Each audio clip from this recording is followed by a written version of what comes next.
matin, comme on l'a mentionné, c'est un matin particulier parce que c'est la fête des Pères. Puis juste avant, je veux prendre le temps de souligner que oui, Dieu il est bon. Dieu est bon.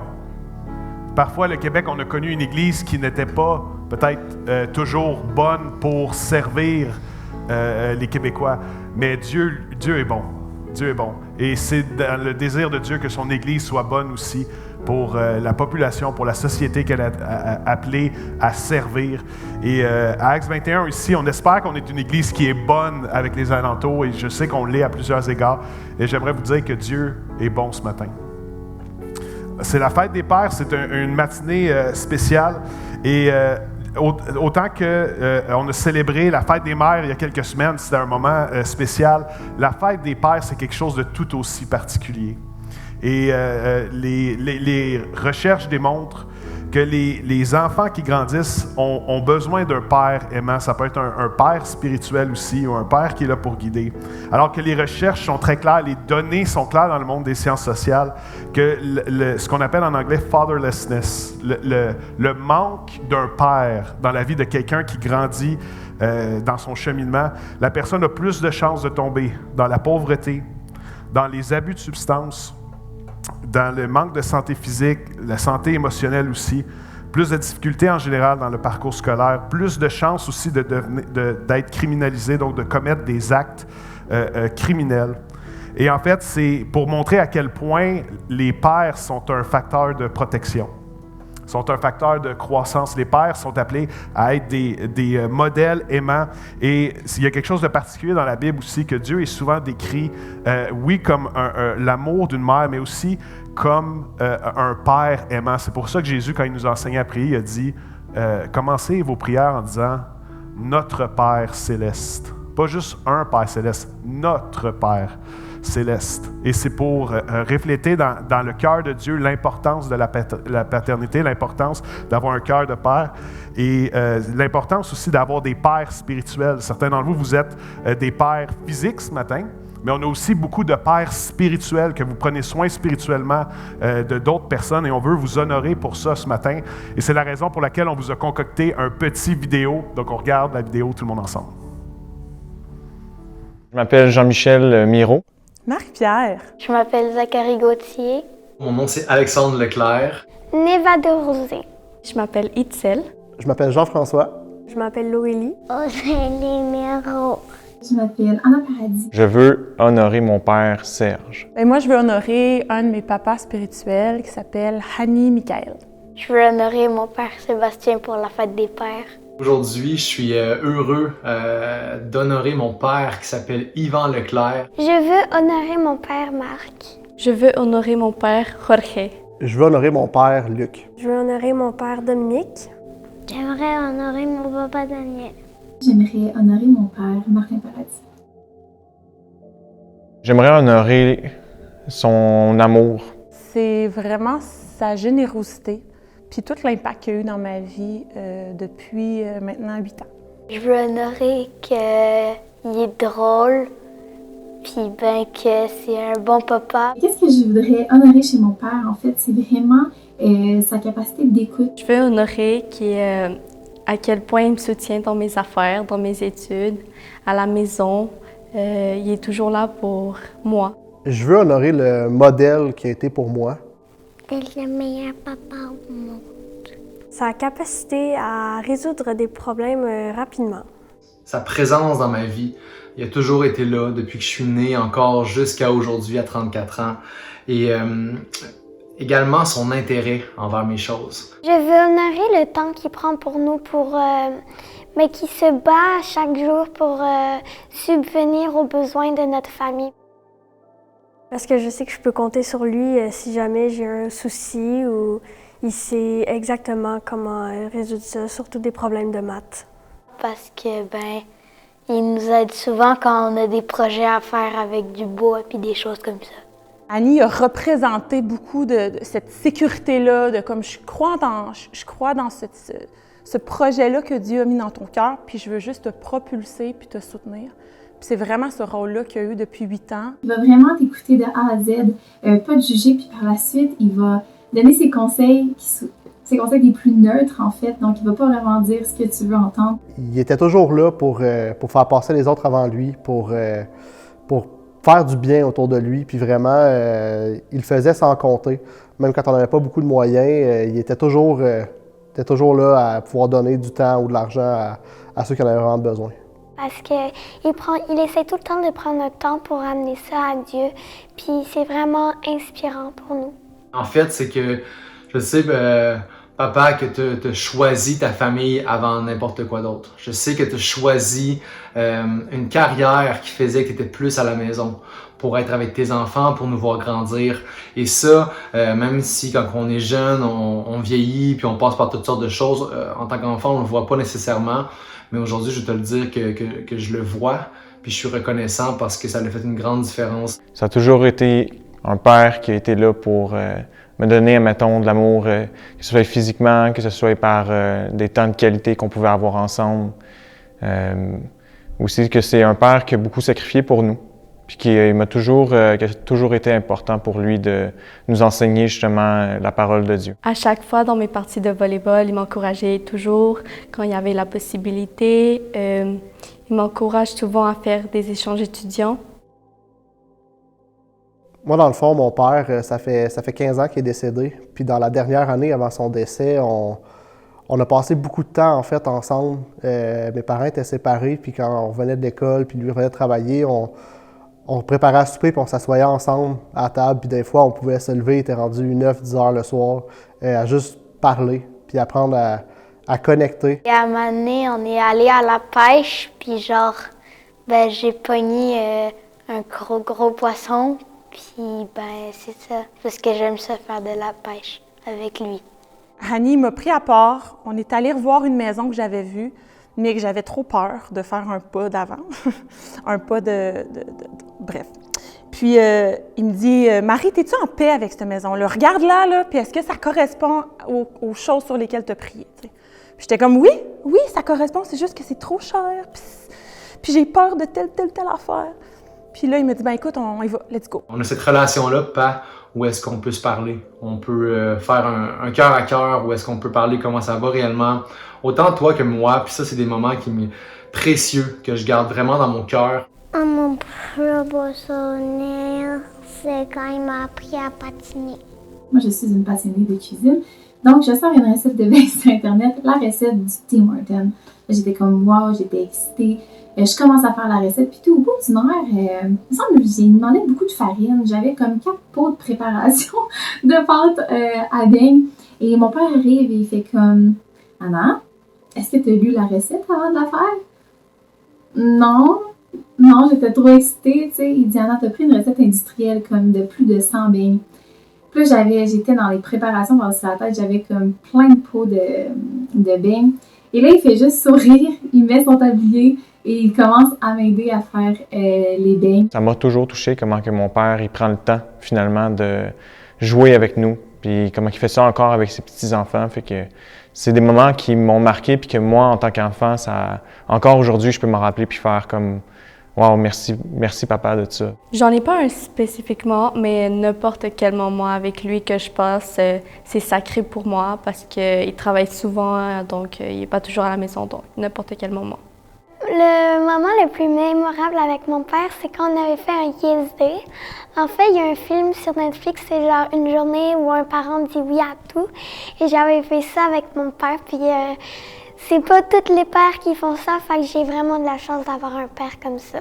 C'est chaque année quand on va au chalet de ses parents, puis on fait du sido sur le lac à côté du chalet. Puis c'est vraiment cool parce qu'il fait des vagues, puis après ça, il fonce dedans, fait qu'on a beaucoup de fun. Comme tous les pères, je pense qu'il fait des blagues de papa, mais c'est toujours rigolo de rire à ces blagues de papa. Quand on est au carrefour, là, puis c'est long dans les escaliers qui montent, là, les escaliers là, tout seul, là, des fois, là, il fait des danses, là, puis là, c'est malaisant. Des blagues, mais genre des jeux de mots. Genre, mettons, on est dans une situation full sérieuse, puis là, après, je dis tel mot, puis après, il fait un rime avec tel mot, fait que ça décontracte l'atmosphère. Il y a beaucoup d'expressions, mon père. Il va sortir des expressions un petit peu drôles que lui seul comprend, mais puis si tu portes pas attention, ça peut passer assez rapidement comme ça. Puis on dirait qu'il dit quelque chose qui a de l'allure, mais quand tu t'attardes à qu'est-ce qu'il dit, des fois ça fait pas de sens. C'est vraiment un papa gâteau. Puis à chaque fois qu'il vient à la Maison du Bonheur, il commence à connaître les habitudes de tout le monde qui habite à la maison. Fait qu'il arrive toujours avec... Il est allé au Adonis là, chercher de la bouffe égyptienne. Puis il a toujours son accent, Annie. Alors il dit « Marie, je t'ai apporté du chocolat noir. Puis là, j'ai apporté du chocolat au lait pour elle et j'ai apporté du chocolat aux amandes pour elle. » Fait qu'Annie, il est comme... il s'occupe bien des gâteries de chaque personne de la Maison du Bonheur. Quand il plonge dans l'eau et il passe en dessous de mes jambes. Un truc qui m'a toujours fait rire avec mon père, c'est qu'il s'habillait toujours de la même façon. Il avait toujours des jeans avec sa chemise de travail à manches courtes, qui avait 2 poches en avant. Qu'il travaille ou pas, en fait, tous les jours de la semaine, il était habillé comme ça, avec des chemises qui variaient du beige au brun au vert kaki. C'était son uniforme, si on veut. Quand il répond au téléphone, je sais pas ce qui se passe entre le moment où il pèse sur le bouton et le moment où il parle, mais il va prendre un accent français de France.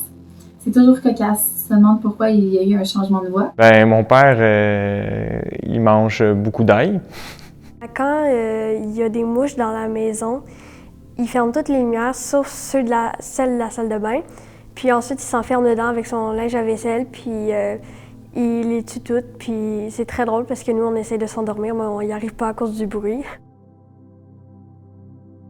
Je dirais que les valeurs qu'il m'a enseignées, c'est vraiment de prendre le temps, de ne pas se presser, d'être là dans le moment présent avec les personnes qui sont importantes. Je trouve que Annie puis Martine, ils ont appliqué ça dans leur vie, puis ils l'ont appliqué dans ma vie, de donner sans compter, de donner généreusement de leur temps, de leur argent, de leur amour. Puis ça, je trouve ça tellement précieux, puis je vois 8 ans après l'impact que ça a eu dans ma vie, puis dans la vie des gens de la maison. C'est l'amour, parce que c'est genre l'amour c'est l'amour qu'il nous donne, mais aussi qu'on lui donne. De prioriser ses enfants, sa famille, c'est quelque chose qui a eu un impact dans ma vie parce que tu l'as fait dans ma vie de père, mais c'est quelque chose que moi je veux faire quand je vais avoir des enfants aussi. Prioriser ma famille, persévérer pour ma famille quand c'est pas évident, être là.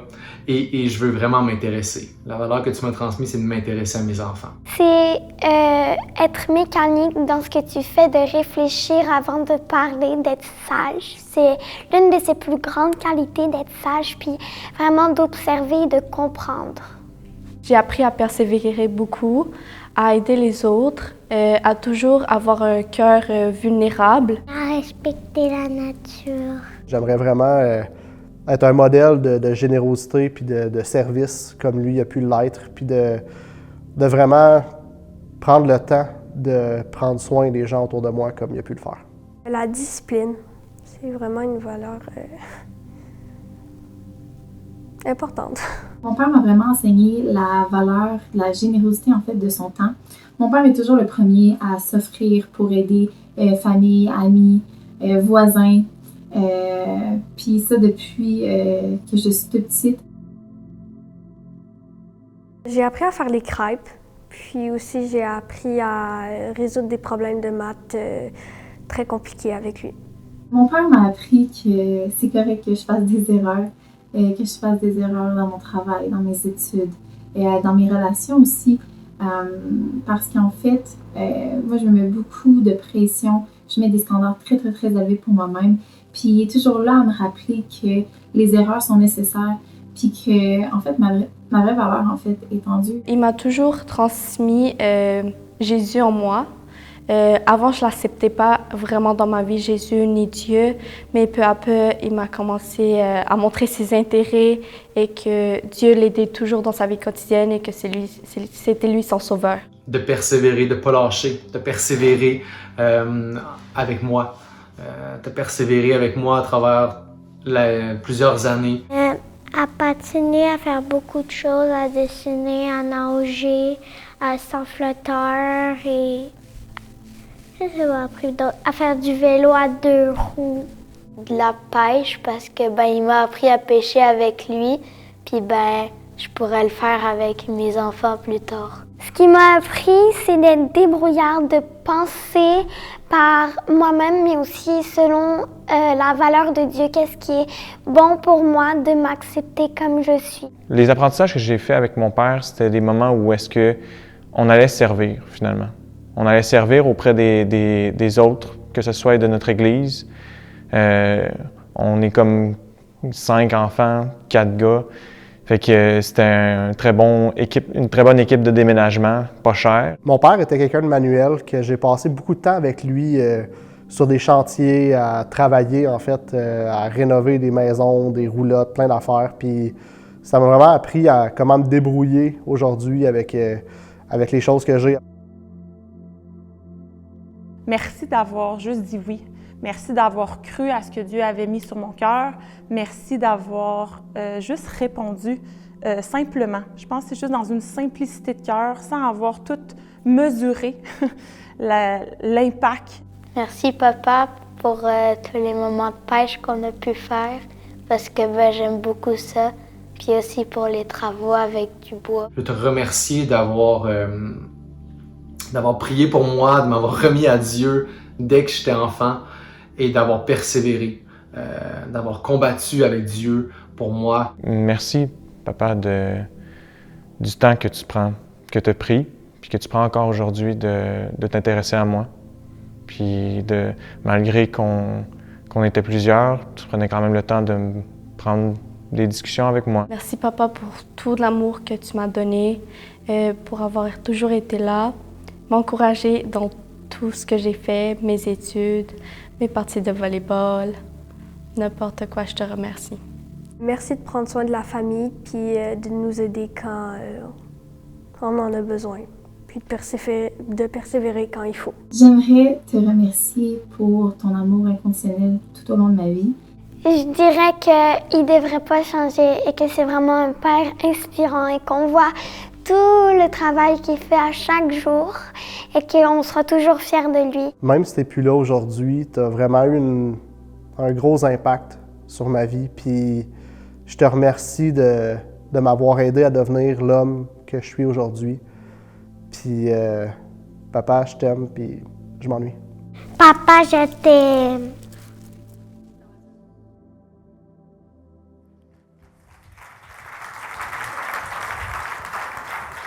Est-ce qu'on peut prendre un moment ensemble pour faire quelque chose d'un petit peu plus significatif que des applaudissements polis de golf? Est-ce qu'on peut se lever tout le monde ensemble puis faire un standing ovation à tous les papas dans la pièce? Yes! Woo!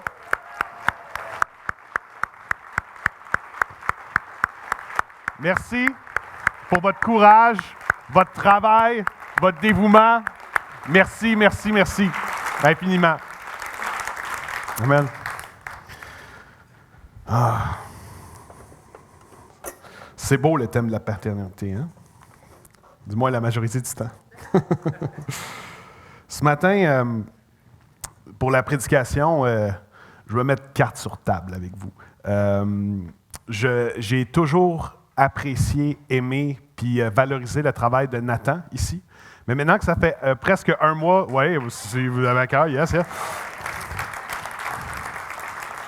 C'était pas vers là je m'en allais, mais Nathan, maintenant, ça va faire presque 3 semaines qu'il est en Europe en vacances. Et je peux vous dire que sans lui, maintenant, pour cette Église, j'apprécie encore plus son travail.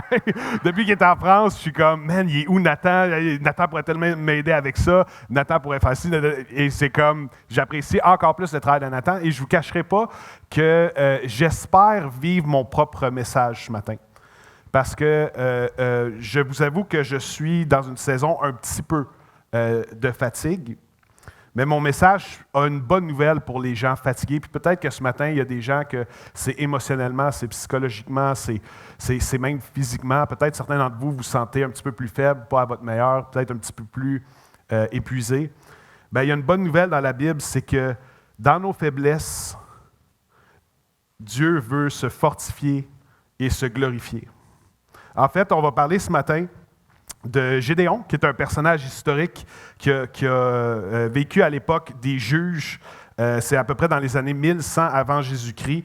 Et Gédéon fait partie du temple de la renommée dans Hébreux 11.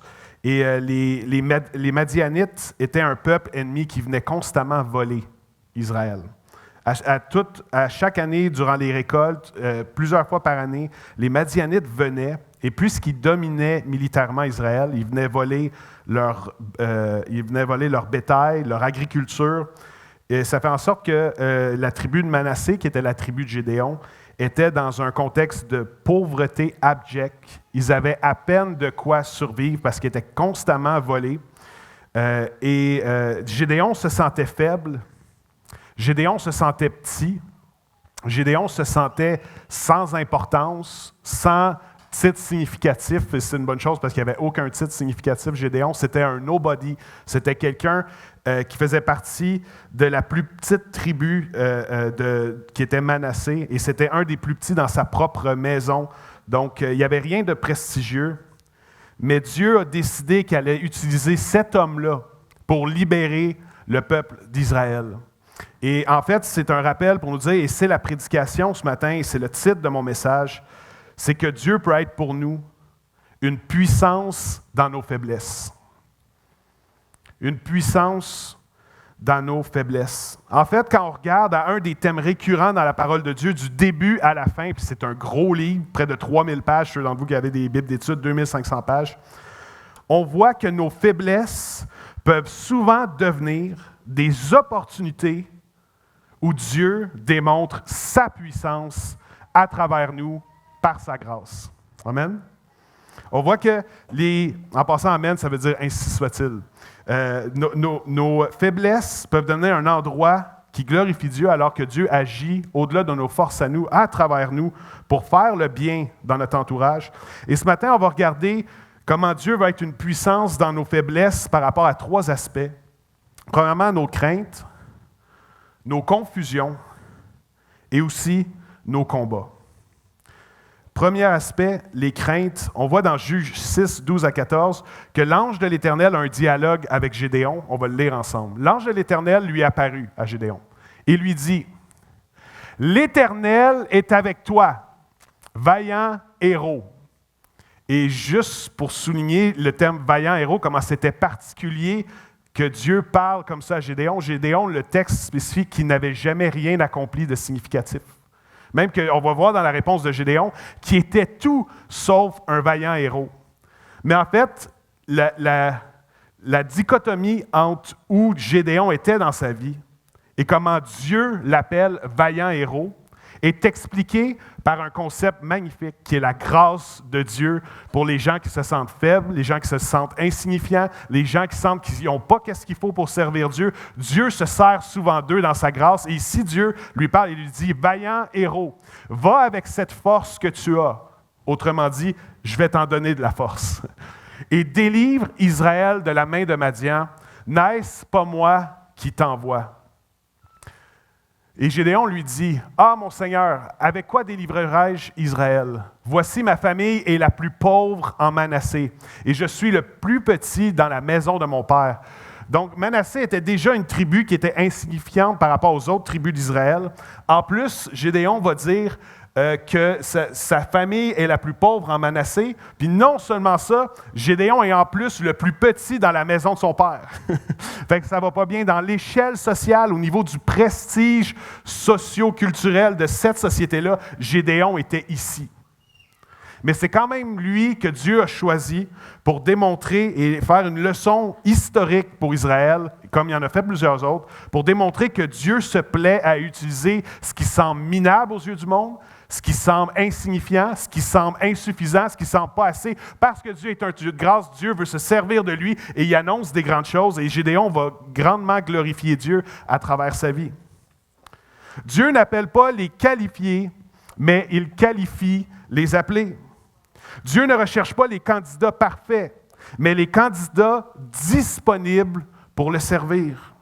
Et la spécialité de Dieu, c'est de prendre des gens brisés, qui ont commis des erreurs graves, qui ont leurs craintes et leurs doutes, et leur montrer son amour, les restaurer et se servir puissamment d'eux pour un impact autour d'eux. Et ça, c'est une spécialité que Dieu fait un peu partout à travers la Bible. On parle ce matin d'une puissance dans nos faiblesses pour nos craintes. Gédéon avait des craintes par rapport à lui-même. Et peut-être que certains d'entre vous ici ce matin, vous avez des craintes par rapport à vous-même parfois. On essaie le plus possible de s'oublier sainement pour servir les autres. Mais c'est immanquable dans notre marche chrétienne qu'il y a des moments où est-ce qu'on a des craintes par rapport à nous-mêmes. Moi, je peux vous dire, ça arrive des fois qu'il y a des meetings où est-ce que les gens ont l'impression que tout va bien, où est-ce qu'il y a l'impression que je suis en feu, que tout est A1, qu'on sait où est-ce qu'on s'en va, qu'on casse la vision, qu'on parle de où on s'en va, ou de fruits, on partage du fruit de notre Église. Puis en réalité, avant puis après le meeting, je me retire dans une salle, puis c'est juste comme, je suis un peu anxieux à savoir, Seigneur, est-ce que vraiment on va réussir? Est-ce que vraiment l'Église va avoir l'impact que tu nous appelles à avoir? Et d'avoir ces pensées-là. Quand je commençais la prédication, c'était littéralement une torture 48 heures avant, puis 48 heures après. Et à chaque fois que je prêchais, je sortais du stage dans mes premières années et j'avais envie d'abandonner le ministère. Et je pensais qu'il y avait un problème avec moi. Je pensais que j'étais anormal. Jusqu'à temps que j'entends celui qui est selon moi, des meilleurs prédicateurs du Québec, David Potier, à La Chapelle. Est-ce qu'il y a des gens qui aiment David Potier de La Chapelle ici? Oui. Hey, c'est un gars de Sherbrooke en plus, c'est un gars du coin. Fait que, et David Potier, on est dans une prédicateur hallucinant. Un fruit incroyable, particulièrement pour rejoindre ma génération. C'est hallucinant les dons que Dieu lui a donnés. Il partage dans une prêche à un moment donné que lui, à chaque fois qu'il prêche, les lundis, il a envie d'abandonner le ministère. Et ça, après 10, 15, 20 ans d'expérience. Et là, je me suis dit, OK, le problème, il n'est pas avec moi. On est plusieurs dans ce bateau-là. Et on a des craintes comme ça à propos de nous, à propos d'un meeting, à propos d'une promotion, à propos de nouvelles fonctions, à propos de situations qu'on vit dans nos familles, qu'on a l'impression qu'on n'a pas ce qu'il faut pour y répondre. La bonne nouvelle, c'est que Dieu se plaît à fortifier les gens dans leur faiblesse. Et Dieu se plaît par son esprit à fortifier intérieurement les gens qui se sentent brisés dans la crainte intérieurement. Dieu va être pour nous une puissance dans nos faiblesses, une puissance dans nos craintes et aussi dans nos confusions. Parce qu'avant de guider militairement ses troupes, Gédéon était souvent confus. La main de Dieu était sur lui. Dieu a fourni des opportunités de délivrer le peuple incroyable. Mais Gédéon était souvent confus parce que Gédéon était insécure et Gédéon avait besoin d'un signe. Et donc, Gédéon s'est adressé à Dieu en lui demandant, il y avait déjà eu un signe, et Gédéon va demander à Dieu un deuxième signe, et ensuite, il va lui demander même un troisième signe. Alors, Gédéon avait cette insécurité-là, et Dieu, dans sa grâce, vient répondre à sa confusion. On voit le dialogue de Gédéon avec Dieu, Juges 6, 36-40. Gédéon dit à Dieu, « Si tu veux délivrer Israël par mon intermédiaire, comme tu l'as dit, je vais mettre une peau de mouton avec sa laine dans l'aire de battage. Si la peau seule se couvre de rosée et que tout le terrain reste sec, je saurai que tu délivreras Israël par mon intermédiaire, comme tu l'as dit. » Et cela se passa ainsi. Donc Dieu a fait grâce à Gédéon. Et là, Gédéon, il n'est encore pas sûr. Il revient pour avoir un troisième signe, parce qu'on ne le lit pas ensemble, mais il y a eu déjà un signe avant même cette conversation-là. Et il va dire, le lendemain, il se leva de bonne heure, pressa la peau de mouton et en fit sortir la rosée. Elle donna une coupe pleine d'eau. Gédéon dit à Dieu, « Que ta colère ne s'enflamme pas contre moi. » Il sait qu'il brette un petit peu, là. « Et je ne parlerai plus que cette fois. Je voudrais seulement faire encore une épreuve avec la peau de mouton. Que la peau seule reste sèche et que tout le terrain se couvre de rosée. » Et ça, c'était un encore plus grand miracle parce que les peaux de mouton à l'époque étaient très, très, très absorbantes. Donc là, qui demande que la peau de mouton soit sèche et que le reste se couvre de rosée, c'était encore plus miraculeux d'une certaine façon comme signe. Et là, Gédéon va demander ça à Dieu. Et Dieu agit ainsi cette nuit-là. La peau de mouton seule resta sèche et tout le terrain se couvrit de rosée. Maintenant, c'est intéressant parce que j'ai entendu plusieurs prédications dans ma vie sur ce passage-là. J'ai lu des commentaires bibliques et il y a différents avis. En fait, il y a 2 avis. Puis moi, j'ai un 3e avis par rapport à ça. Je ne suis pas théologien, mais je vais vous partager ce que moi je crois. Par rapport aux signes, certains disent, « Ah, Gédéon était faible dans sa foi, Gédéon obéissait pas beaucoup à Dieu, Gédéon négligeait ce que Dieu lui a dit, donc dans sa faiblesse, il avait besoin d'un signe parce que c'est un gars qui avait de la difficulté à marcher par la foi. » Donc, c'est comme si c'était un petit peu péjoratif. Autrement dit, ce n'était pas valorisant pour Gédéon de faire ça. Il y a d'autres gens qui ont repris ce passage-là et qui disent, dans ta vie, si tu as besoin d'un signe, demande-en un à Dieu. Dieu est capable de te le donner, le signe. Et donc, il y a comme deux avis, mais moi, je crois une troisième chose, et que j'ai lu quelques théologiens qui croient ça aussi, qu'en fait, ce que je crois, c'est que Dieu, dans sa grâce, s'adapte en fonction de nos prières et de nos besoins. Autrement dit, il y a eu différents personnages bibliques qui ont demandé des signes à Dieu, et il y en a différents aussi que Dieu a appelés à faire une différence et qu'ils ont marché par la foi tout de suite. Et moi, je crois que ce n'est pas une question de si tu demandes un signe à Dieu pour une décision très importante dans ta vie, mettons dans le jeûne et la prière, que tu manques de foi. Moi, je crois que Dieu il est gracieux et qu'au-delà de nos opinions sur Gédéon, que Dieu s'adapte dans sa grâce à nos besoins et que même des fois, quand on n'est pas parfait, on n'est pas à la hauteur, même des fois, quand on manque de foi, Dieu vient et répond à nos besoins parce que c'est un Dieu de grâce.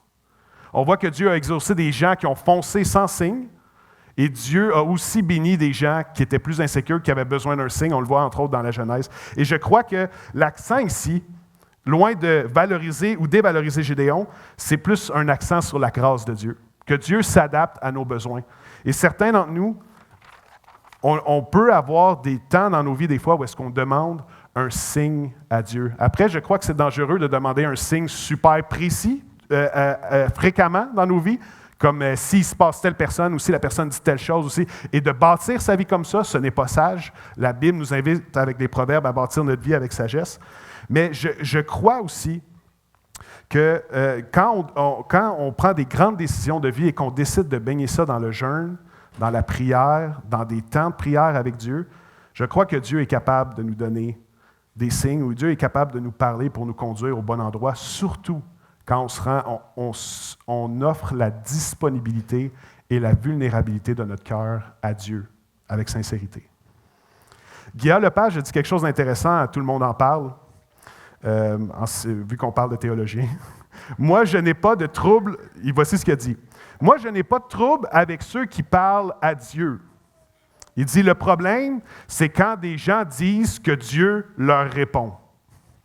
Et en fait, c'est une perspective intéressante, et je comprends qu'il y a une façon de décoller, puis plein de gens ont parlé au nom de Dieu, puis c'était pas au nom de Dieu à travers l'histoire, puis à travers l'histoire de l'Église aussi. Mais la Bible serait en désaccord avec les propos de Guillaume Lepage. Parce que la Bible enseigne que Dieu peut nous parler par les circonstances, Dieu peut nous parler par sa parole principalement, et je crois que c'est la meilleure façon que Dieu peut parler à nos vies, c'est par sa parole. Alors de lire avec constance la parole de Dieu pour s'imprégner du caractère de Dieu puis apprendre à connaître Dieu. Et aussi, Dieu nous parle par son esprit. Maintenant, une erreur que certains font parfois, c'est qu'ils négligent complètement la Bible dans leur vie. Et après ça, ils se tournent toujours vers l'Esprit pour des signes, puis des signes de ci, puis des signes de ça. Si tu veux que le Saint-Esprit parle à ta vie, la meilleure chose que tu peux faire, c'est de lire la parole. Et dans cette combinaison de parole et esprit, je peux te dire que Dieu va te parler. Des fois, ça prend un petit peu de persévérance. Des fois, c'est compliqué, la Bible. Certains d'entre vous, vous venez à l'Église depuis pas longtemps, on a eu des discussions à ce propos-là. C'est vrai que la Bible est un livre incroyablement riche, donc incroyablement complexe, mais la parole tue et l'Esprit vivifie. Si on demande au Saint-Esprit de nous aider dans la parole, Dieu peut nous parler. Dieu veut nous aider et être une puissance dans nos faiblesses, dans nos moments de confusion, de crainte. Et j'avais à cœur de vous partager un psaume qui m'est venu ce matin, un verset, en fait, psaume 32:8. Voici ce que Dieu, le psalmiste dit, au nom de Dieu, « Je t'instruirai et te montrerai la voie que tu dois suivre. Je te conseillerai, je pense que c'est une parole pour certains d'entre vous ce matin, et j'aurai le regard sur toi. » C'est cette promesse-là magnifique que Dieu n'est pas indifférent à nos vies. Et mieux que ça, Dieu veut nous parler, Dieu veut nous instruire, et Dieu veut nous montrer la voie qu'il désire qu'on suive. Et je peux vous dire que par le Saint-Esprit, Dieu est capable de parler à nos cœurs. Dieu va être une puissance dans nos faiblesses, dans nos moments de confusion. Et je me souviendrai toujours de la première fois qu'on a fait un jeûne collectif où est-ce qu'avec des amis, on était 7-8 gars dans la vingtaine. Et avec ces mêmes amis-là, on a fait beaucoup de choses stupides historiquement dans nos vies, puis avec d'autres gangs d'amis aussi, puis tout ça. Et là, on avait décidé de faire quelque chose de constructif. Donc, Dieu commençait à travailler dans nos vies. Moi-même, je commençais à me tourner vers Dieu et je voyais Dieu répondre à des prières comme je n'avais jamais vu dans ma vie. Et c'était entre autres à travers le jeûne et la prière. Donc, on a décidé d'aller jeûner tout le monde ensemble. Et on était dans un chalet. Et je vous parle que Dieu est une puissance dans nos faiblesses puis dans nos moments de confusion. Il n'y avait rien de parfait dans ce jeûne-là, OK? On avait des accrochages, parce que là, on ne savait pas, mais quand tu es 3 jours sans manger puis juste boire de l'eau dans un chalet, ça fait monter un petit peu l'agressivité. Puis nous, on n'était pas au courant. Fait que là, on se pognait, on chicanait. C'était censé être une retraite spirituelle. Il y avait toujours des petits conflits ici et là. On avait beaucoup de gens aussi qui sortaient de prison, qui s'étaient convertis, qui avaient donné leur vie à Christ et qui étaient comme semi-convertis, mettons, à cette époque-là. Fait que là, on était tous là, on était 7-8 gars, on avait faim, bref, c'était pas un jeûne parfait. Et j'avais un cousin aussi qui était avec nous, qui pesait, c'est un armoire à glace, il pèse 300 livres, il est costaud, les grosses épaules, tout ça, c'est vraiment un armoire à glace. Et lui, il avait particulièrement faim, fait qu'on s'était dit, on va avoir le droit de boire un peu de jus. Tu sais, juste, c'était comme ce qu'on s'était dit, on dit, on va essayer comme ça vous va? Ouais, OK, on a tous décidé d'aller là. Et lui, littéralement, il calait des gallons de jus pour essayer d'avoir ses calories. Bref, un jeûne qui allait un petit peu nulle part, mais que Dieu nous a fait grâce dans notre incompétence ou immaturité. Puis Dieu nous a fait grâce et il y avait un gars qui était là, qui était dans une maîtrise en aéronautique. Et en fait, son projet de maîtrise ne fonctionnait pas, puis ça faisait 3 mois que ses calculs ne balançaient pas. Donc, quand il venait pour faire les calculs sur les ailes de l'avion, je crois, ça ne balançait pas et ça mettait en péril tout son projet de maîtrise, puis il n'arrivait pas à trouver la solution, il ne savait pas pourquoi ça marchait, c'était des équations mathématiques complexes. Et il a décidé, avant de venir jeûner, qu'il allait abandonner sa maîtrise. Il était au bout du rouleau, ça faisait des semaines qu'il était bloqué, puis il a dit, gars, c'est juste pas pour moi, j'abandonne, je me trouverai quelque chose avec mon bac. Et il est allé voir son professeur à l'université juste avant de venir en jeûne et prière avec nous pour démissionner, mais son professeur n'était pas là, n'était pas à son bureau à ce moment-là, donc il n'a pas pu démissionner. Il est venu avec nous, il était vraiment découragé, puis c'est un gars performant, c'est un gars intelligent, c'est un gars qui livre la marchandise, donc d'être bloqué depuis des semaines, même je pense que ça faisait des mois, il était complètement découragé.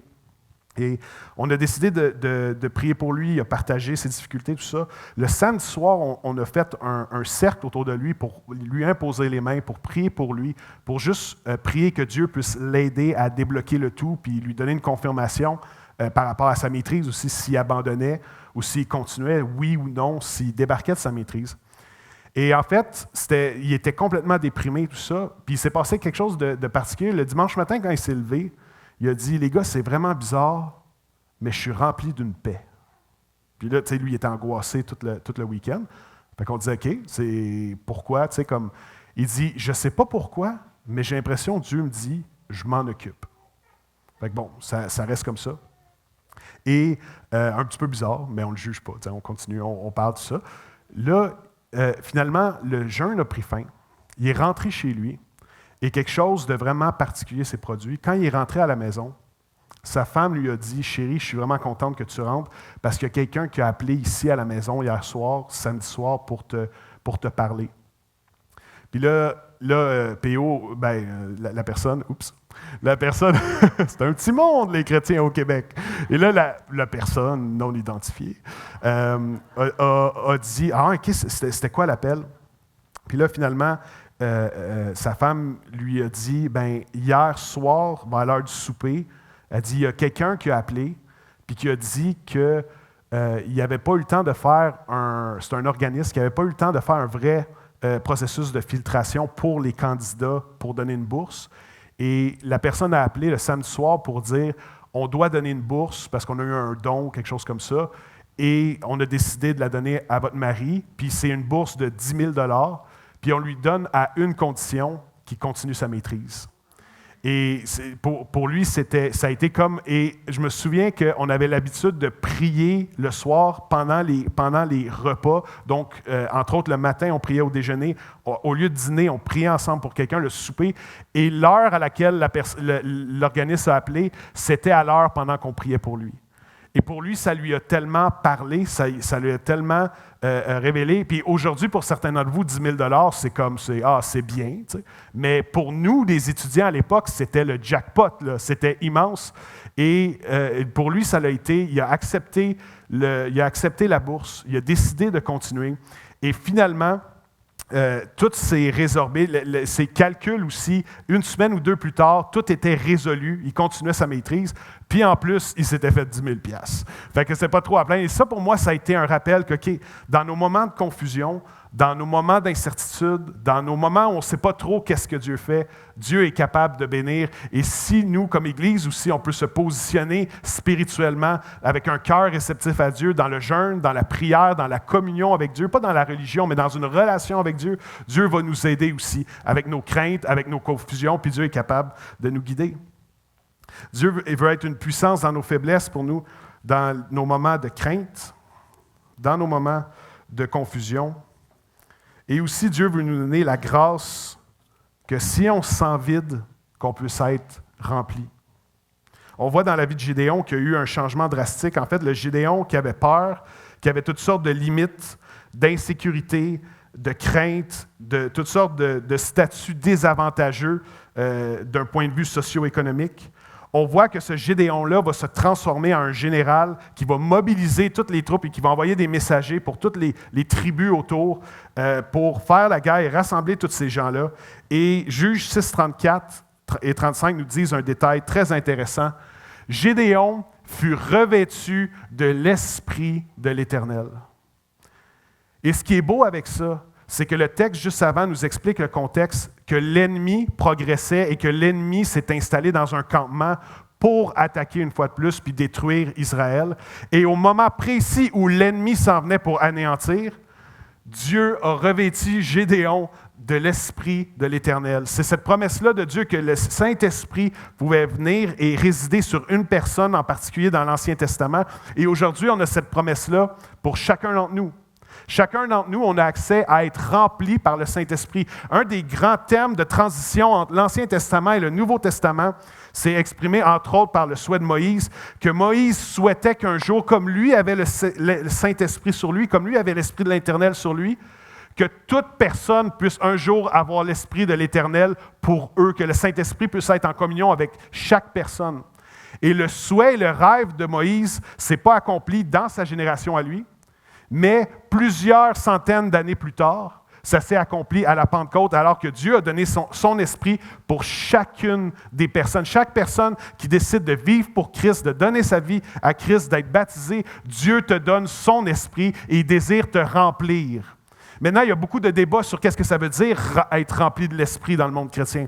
Mais il y a une chose que tout ou presque tous les théologiens et tous les segments de l'Église sont d'accord, c'est qu'on a besoin d'être rempli de l'esprit, et qu'on a besoin d'être rempli continuellement de l'Esprit. Ce n'est pas à propos d'une expérience une fois à quelque part, même si oui, on peut être béni par Dieu. C'est à propos d'être constamment renouvelé dans le jeûne, dans la prière, dans des temps d'intercession, dans des temps de relation avec Dieu, dans des marches dans la nature, où est-ce qu'on s'adresse à Dieu. On est appelé à être constamment renouvelé. Et à partir du moment où est-ce que Gédéon a été revêtu de l'Esprit de l'Éternel, Dieu s'est servi de lui. Il envoya des messagers dans tout Manassé, qui fut aussi convoqué pour marcher à sa suite. Il envoya des messagers dans les tribus d'Azer, de Zabulon et de Nephtali qui montèrent à leur rencontre. Autrement dit, Dieu se sert puissamment de Gédéon et ce qui a fait une transition dans son leadership, c'est qu'il a été rempli de l'Esprit. L'Esprit de l'Éternel l'a revêtu. C'est une parole pour toi ce matin, mais c'est aussi une parole pour nous en tant qu'Église. Zacharie 4,6. Où est-ce que le prophète Zacharie dit « Ce n'est ni par la puissance, ni par la force, mais c'est par mon esprit, dit l'Éternel, le Maître de l'univers. » Ce n'est pas par notre puissance, c'est pas par notre force qu'on peut faire des grandes différences pour le royaume de Dieu. C'est à travers l'Esprit de Dieu qui travaille à travers nous. Et le Saint-Esprit se plaît à se servir de nous. Et encore une fois, le Saint-Esprit ne cherche pas les plus grands, les plus compétents, les plus beaux, Le Saint-Esprit veut se servir des gens qui sont disponibles. Et même des gens qui sont faibles parfois ou souvent. Et dans nos faiblesses, il y a une puissance qui est le Saint-Esprit qui est à l'œuvre à travers nous. Pierre a été rempli de l'Esprit à la Pentecôte pour prêcher avec une réponse de 3000 baptisés d'un coup. 3000. Paul, dans Éphésiens 5, 18, dit « Soyez remplis de l'Esprit ». La conversion de Paul a été décrite dans les Actes alors qu'Ananias se dirige vers Paul et lui dit « Afin que tu sois, entre autres, rempli de l'Esprit ». Étienne, le premier martyr de l'Église, est mort avec grâce et dignité, même s'il se faisait lapider et que des gens lui lançaient des pierres, parce que la Bible nous dit qu'il était rempli du Saint-Esprit. Donc, il est resté dans une certaine grâce et sérénité jusqu'à la fin, même si c'était le premier martyr qui a été tué pour sa croyance.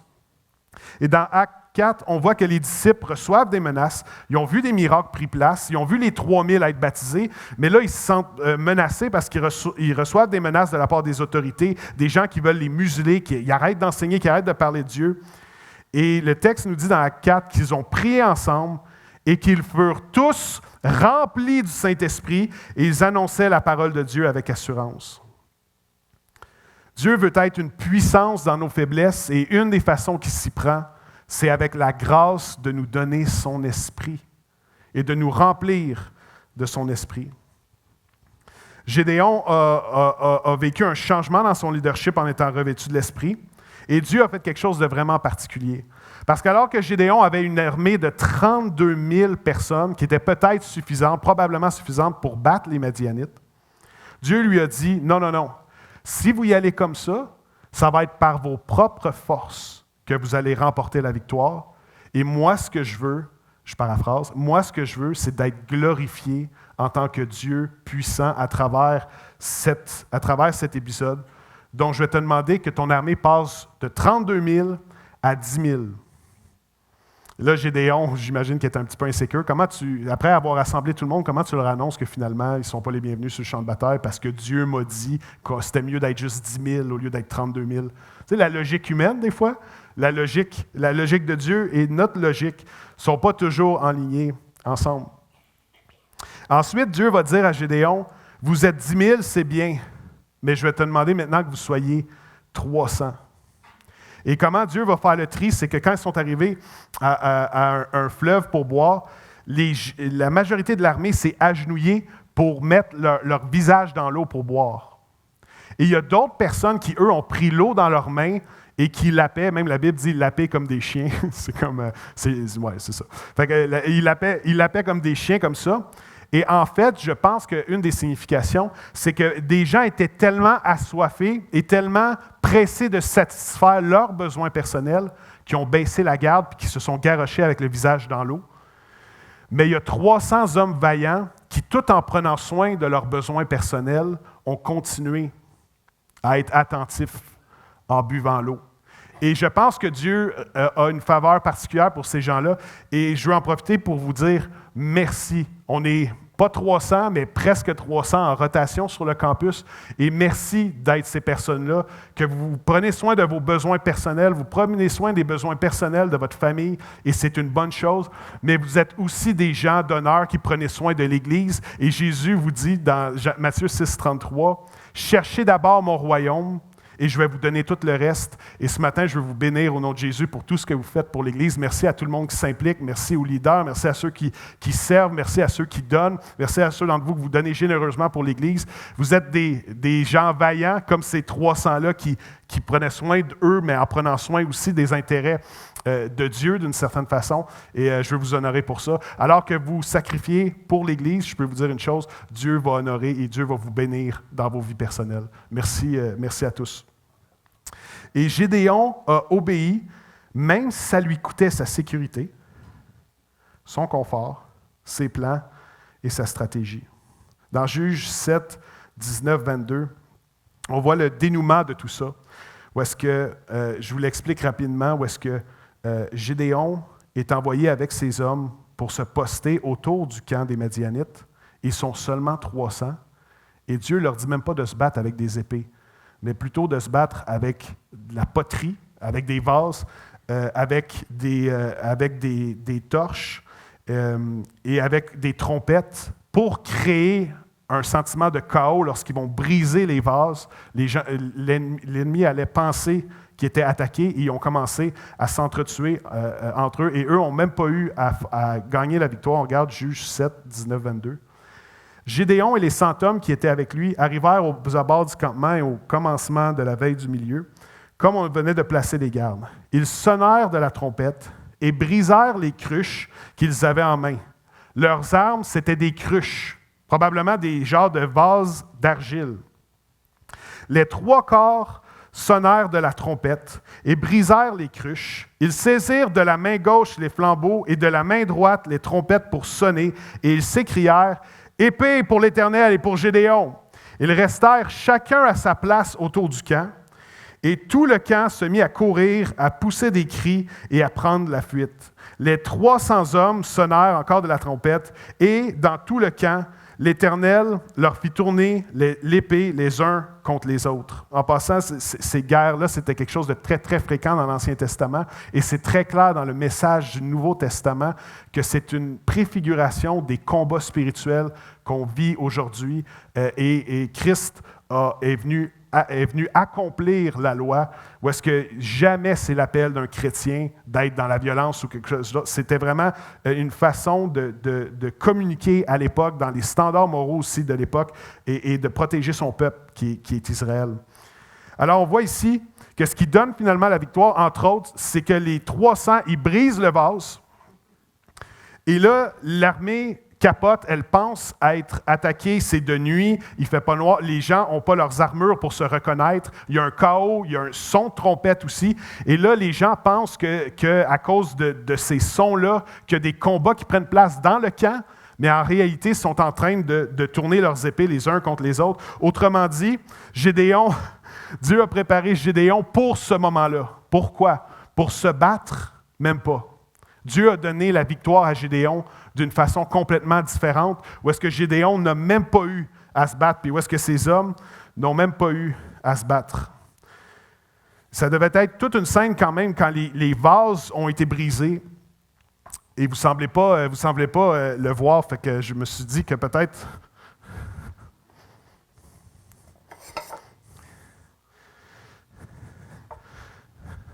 Peut-être je pourrais vous soutenir d'une certaine façon avec une illustration visuelle. Donc, il est là avec un vase. Et en fait, ce qui est beau, c'est que alors que les soldats tenaient un vase, ce que le texte enseigne, et en fait, ce qu'on peut voir comme parallèle, c'est qu'alors qu'ils tenaient, c'était des plus gros vases que ça, là, je suis sur un budget limité cette semaine. Donc, et pendant qu'ils tenaient des vases, en réalité, les véritables vases d'argile, fragiles, inaptes au combat, inaptes pour remporter la victoire par eux-mêmes, en réalité, c'était eux, les vases d'argile. C'est un parallèle qu'on voit dans le Nouveau Testament aussi. Alors qu'ils brisent les vases d'argile, c'est des armes qui ne sont pas potables, c'est des armes que normalement, tu ne peux pas gagner une guerre là, avec des pots. Là. Mais c'est la même façon pour nous dans la guerre spirituelle. Nous sommes des vases d'argile. Et on le voit en fait dans le Nouveau Testament, ce symbole-là, dans 2 Corinthiens 4, 7, alors que Paul décrit cette dynamique-là, que Dieu est notre puissance, que nous portons ce trésor dans des vases de terre, afin que cette puissance extraordinaire soit attribuée à Dieu et non à nous. Et c'est exactement ça qui s'est passé avec Gédéon. La puissance extraordinaire a été attribuée non pas à Gédéon, mais à Dieu, parce que Dieu a décidé de servir de lui de cette façon-là. Un des témoignages qui m'inspire énormément, puis je vais terminer avec ça, je vais inviter les musiciens à s'avancer, c'est le témoignage de David Wilkerson, qui est l'auteur de La Croix et le Poignard, qui est une autobiographie avec auteur, une biographie qui a eu 15 millions de ventes en exemplaires. C'est une histoire qui a inspiré des gens partout à travers le monde. Et en fait, David Wilkerson, c'est quelqu'un qui a eu un grand, grand impact dans plusieurs segments de l'Église internationale à travers le monde, puis je vais vous le décrire tantôt. mais c'est aussi quelqu'un qui a un impact très fort à l'Église Nouvelle Vie, historiquement, à travers la croissance de Nouvelle Vie. C'était un père spirituel pour le pasteur Claude Hood. Je vous ai parlé de David Potier tantôt. J'aimerais vous dire, si vous voulez écouter des bons prédicateurs québécois, le pasteur Claude Hood, pour moi, c'est un mentor, c'est un père spirituel, c'est quelqu'un que vous pouvez faire 100% confiance dans ses enseignements. Et David Wilkerson a un grand impact sur le pasteur Claude Hood ici à l'Église Nouvelle Vie à Longueuil. Et en fait, l'histoire de David Wilkerson est assez fascinante parce que c'est vraiment une incarnation moderne du fait que Dieu, pour ses victoires, veut les faire à travers non pas notre puissance, ni notre force, mais à travers l'Esprit de Dieu. Et David Wilkerson était un pasteur dans sa vingtaine, trentaine qui commençait à enseigné, qui était pasteur dans une ville de Phillipsburg. J'ai lu sa biographie plusieurs fois. Hier soir, j'ai lu la première moitié aussi. C'est quelque chose qui parle à mon âme. C'est un livre qui a encouragé tellement de gens. Si vous n'avez jamais lu La Croix et le Poignard, je vous encourage fortement à vous procurer ce livre-là. En anglais, c'est The Cross and the Switchblade. C'est un livre super populaire, même s'il a été écrit plus dans les années 60, 70, 80. Et je vous le recommande fortement. Et il a passé d'un pasteur à Phillipsburg dans une petite communauté rurale dans les montagnes de la Pennsylvanie. Et Dieu a eu un grand impact international à travers lui. Et comment ça a commencé? C'est que Dieu lui a mis une conviction de vendre sa TV. Et en fait, il a pris sa TV, il l'a vendue et il a remplacé toutes les heures qu'il prenait sur un écran. Quel principe puissant pour chacun d'entre nous.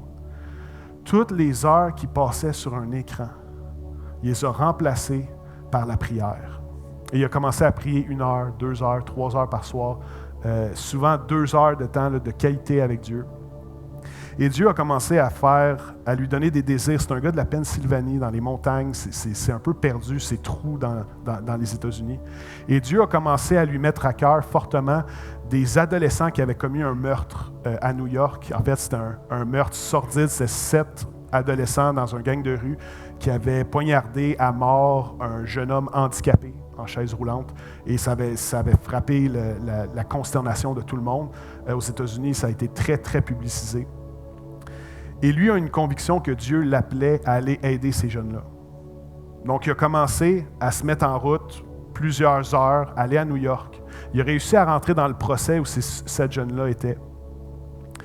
Et à la fin du procès, il a essayé de parler avec le juge pour savoir si, comme pasteur, il pouvait être comme un aumônier pour ces jeunes-là ou les aider en prison d'une quelconque façon. Et en fait, il a été un peu piégé par un journaliste. Et vu que c'est un gars bouillant, David Wilkerson, il a demandé au juge comment il pouvait intervenir, tout ça. Il a été pris en photo et ça a été mis dans les journaux comme un genre de pasteur lunatique qui essaie de venir en aide à des adolescents criminalisés. Quelque chose comme ça. Et ça a été dans toutes les manchettes. Son église à Phillipsburg avait couvert les dépenses du voyage de Wilkerson.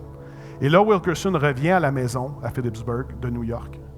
Et non seulement il n'y a pas eu de fruits, non seulement il n'y a pas eu de transformation, aucun changement, mais en plus, c'est la risée nationale dans les journaux parce qu'on voyait sa photo avec sa Bible comme un pasteur lunatique qui s'est interféré dans une affaire de cour.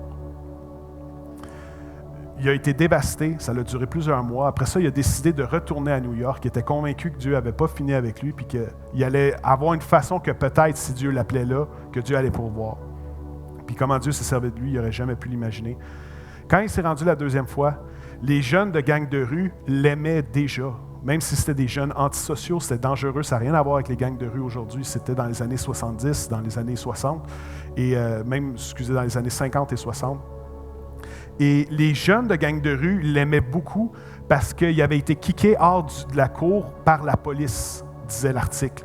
Et là, les jeunes se sont sentis interpellés par ça parce qu'ils étaient comme « T'es un preacher, mais t'es quand même dans notre équipe parce que la police était contre toi. » Fait que ça lui a ouvert des portes pour créer des liens avec les jeunes délinquants. Il a ouvert plusieurs portes. Il y a eu toutes sortes de miracles qui ont pris place. Entre autres, il voulait parler à un des leaders qui avait commis ce meurtre-là. Et alors qu'il appelait dans les bottins, il a vu qu'il y avait à peu près 200 noms qui étaient de Alvarez et qu'il n'y avait pas moyen de leur trouver le jeune. Et ils se sont mis à conduire dans New York. C'est grand, New York. Ils se sont mis à conduire partout. Ils se sont parqués à un endroit pour prier.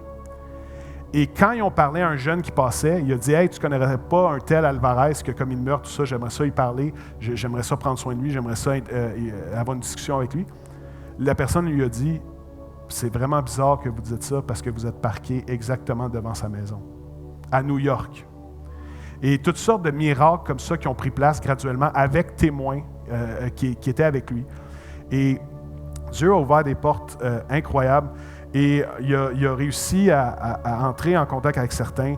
Et il a parlé à un moment donné à un certain Nicky Cruz, qui l'a menacé avec son couteau, puis qui a dit « Si tu me parles encore de l'amour de Dieu, je te passe, je te zigouille. » Et David Wilkerson a répondu « Tu pourrais me couper en 1000 morceaux, mais chacun des morceaux au sol te dirait que Jésus t'aime. » Et ça l'a genre impacté. Et moi, je crois que c'est une parole de l'esprit. Je ne pense pas qu'un être humain normal qui se fait mettre un couteau sur la gorge puisse répondre quelque chose comme ça. Et ça l'a vraiment choqué le jeune parce qu'il était comme, OK, là, il est comme plus tough que moi, là, il n'a même pas peur quand je le menace. Puis Nicky Cruz, c'était un des leaders de gang là-bas. Il y avait 16 épisodes de poignardage à son actif. C'était vraiment quelqu'un de problématique. Et un soir, ils ont organisé, ils ont loué un aréna. Les gens étaient tellement touchés par la compassion de David Wilkerson pour ces jeunes-là qu'il y a 65 églises qui se sont mobilisées derrière lui. Ils ont loué un aréna à New York. Et c'était un aréna de 7000 places. Et la première soirée qu'ils ont fait une soirée, comme ils appelaient ça, de croisade à l'époque, c'est un mauvais nom, mais une soirée pour encourager les jeunes spirituellement, il y a eu à peine 100 jeunes qui se sont présentés. Et là, les gens essayaient de le rassurer, ils disaient hey, « Écoute, ce qui compte, c'est pas la quantité, c'est la qualité. » Puis là, lui, il regardait la qualité des jeunes. Les jeunes menaçaient les gens qui chantaient. Les jeunes n'écoutaient pas, ils riaient d'eux autres. La fille chantait, il l'humiliait. Il n'y avait pas de qualité, puis il n'y avait pas de quantité. Donc, mais c'est comme ça que ça a commencé. Et la dernière soirée de cette campagne-là de sensibilisation, puis de témoigner de l'amour de Dieu à ces jeunes-là, il s'est passé un mouvement incroyable alors que la fille a commencé à chanter, un peu comme ce matin, des chants. Les gens ont commencé à l'humilier encore. Après ça, David Wilkerson a dit « OK, on arrête les chants, je vais y aller. » Il a parlé pendant 15 minutes et les gens riaient de lui. Il y avait même des filles qui flashaient leur top. Il y a toutes sortes de choses qui prenaient place, que lui il était là puis il essayait de prêcher la Bible. Ça ne connectait pas du tout. Puis à la fin de son discours, il a parlé de l'amour de Jésus pour chaque être humain. Et quand il a parlé de ça, ça a commencé à connecter. Et David Wilkerson s'est retrouvé sur l'estrade comme ça, voyant que le travail était insuffisant, que les jeunes n'étaient pas là. Et il s'est mis simplement à prier comme ça, en silence, pendant 3 minutes. Imaginez-vous avoir les pires délinquants de New York devant vous par centaines, puis là, lui, il est là en avant juste comme ça. La tête penchée, puis il prie, puis il prie. Et à un moment donné, il a senti un mouvement de l'esprit dans la salle, et il y a des jeunes qui ont commencé à pleurer. Il y a des leaders de gang qui ont commencé à pleurer. Il y a des femmes qui faisaient toutes sortes de choses, des jeunes filles qui faisaient toutes sortes de choses obscènes, qui se sont calmées. Et les gens ont commencé à avancer un par un pour répondre. Et ce soir-là, il y a eu des centaines de jeunes qui ont donné leur vie à Christ. Le lendemain, c'était très chaud entre la police et les jeunes de gang de rue. Le lendemain, David Wilkerson a reçu un appel du poste de police de New York, de Manhattan, qui disait « Là, on a tous les jeunes ici, il faut absolument que tu viennes. » Puis là, lui, il était stressé, il se disait qu'est-ce qu'ils ont fait. Il y avait des gars, il essayait de blesser les policiers et vice-versa. Et quand il est arrivé sur place, il a vu quelque chose qu'il n'aurait jamais pensé voir de sa vie. Les adolescents avaient pris toutes les armes qu'il y avait. Batte de baseball, couteau, fusil. Et ils ont toutes remis à la police. Et même que la veille, il y avait eu des Bibles et ils ont demandé aux policiers d'autographier leur Bible. Et de ça est né un mouvement. Et Nicky Cruz, qui était un des pires leaders de gang de New York, est devenu un des plus grands ambassadeurs du christianisme dans plusieurs segments de l'Église à l'international. Et aujourd'hui, le ministère de David Wilkerson Si on prend juste le centre Défi Jeunesse, c'est dans plus de 129 pays à travers le monde. Et il y a 1400 centres Défi Jeunesse pour aider les jeunes à transitionner des addictions, de la drogue, à les sortir de ces milieux-là pour leur donner un espoir meilleur. 1400 centres Défi Jeunesse à travers 129 pays dans le monde. Plusieurs d'entre eux, ces jeunes-là, ont maturé, se sont solidifiés, sont devenus des pasteurs, sont devenus des évangélistes, sont devenus des gens qui ont servi dans les églises, des transformations de vie radicale. Plusieurs de ces jeunes-là ont été utilisés pour partir des centres à différents endroits dans le monde pour amener l'espoir à ceux qui étaient maintenant plus jeunes qu'eux. Et j'aimerais vous dire qu'à travers tout ça a commencé avec un homme qui a décidé de vendre sa télé puis de passer du temps dans la présence de Dieu.